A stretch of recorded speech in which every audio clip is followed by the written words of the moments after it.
We're keeping your kitchen cool this summer by using this right here, the Crockpot. A lot of folks like to use these in the wintertime. I do too, but I think in the summertime they're a big help to help keep the kitchen and or your house a little cooler. And with this one, it's a southern favorite. Some pulled pork, very simple, very easy, also very delicious. Here's the ingredients. We've got some garlic, that's going to get stuffed inside. We've got bacon, this helps to reinforce, I mean it is pork after all. And then one of my secret ingredients, all right, it's really not so much of a secret. Thank you, Nikki Kimbleton, so much. This is Martha's Mix, and it goes well with so many things, but for this pulled pork, it's off the chain. So that's what we're going to feature coming up. So here's how we get started. I've already taken part of this pork sirloin, and since I couldn't find a boneless one, I took the bone out of it, which means now I've got one that's basically been somewhat filleted. So in our open area here, we're gonna line this with some garlic cloves, some of the Martha's Mix.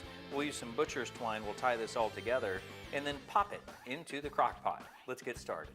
In order to build some of the flavor with our filleted and or deboned sirloin here, you can also use a pork shoulder or a Boston butt. First, the garlic into the open cavity, and I've got about, I don't know, 6-8 slices here or so into the middle. The garlic really does work on this. Then we're going to take some of the Martha's Mix. If you've got your own favorite seasonings and or rubs, you can use that as well. We're going to season both the inside and the outside here. Now once we get it all pulled together, we're going to tie it. Butchers make this look easy.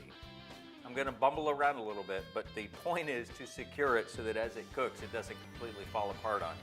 Grab you, one more time, and let's cut this, tie it off, and then finish seasoning it.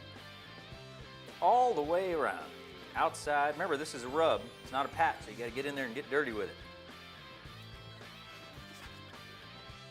There's the seasoned pork and Genoa. I know what you're thinking, but Richard, what about the bacon?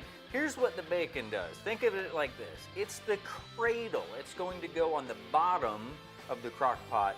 The pork is going to go on top.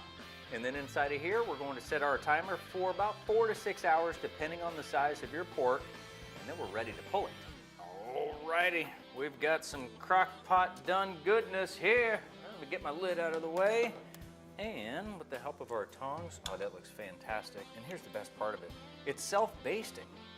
So no other liquids added to that. Literally, it's just the bacon and the pork that goes into it. But before we can get into shredding, we gotta get rid of our very fancy tied butcher twine here. And you can see how much this thing's already started to fall apart just from pulling away the string, so it doesn't take much. And now all we have to do is take our fork and shred the pork. In the wintertime, I like my crock pot. In the summertime, I love my crock pot. And here's why.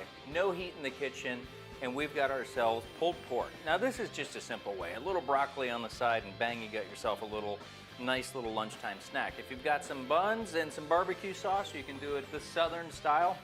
You can even put some of that mustard sauce on it the way that I like it and turn it into pulled pork that way. Little sliders, things like that. Either way, listen, the crock pot is your friend here when it comes to summertime. It keeps your kitchen cool, and what it does for pork, well, I just have to tell you, there is none better.